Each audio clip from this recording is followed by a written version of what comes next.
Maliban po doon sa lumalabas na plano ng higher house o House of Representative para impeach ka ba? Ano po masasabi yun?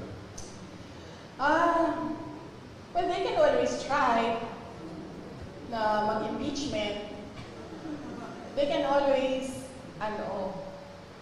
gumastos at magwaldas ng pera ng gobyerno para i-impeach ang Vice President. Kung yan ba naman ang gusto nila, magwaldas naman ng waldas ng pera at pagtakpan ang kakulangan at pagsisinungaling ng administrasyon. Para lang hindi mapansin ng mga tao na maraming mga pangako ang napako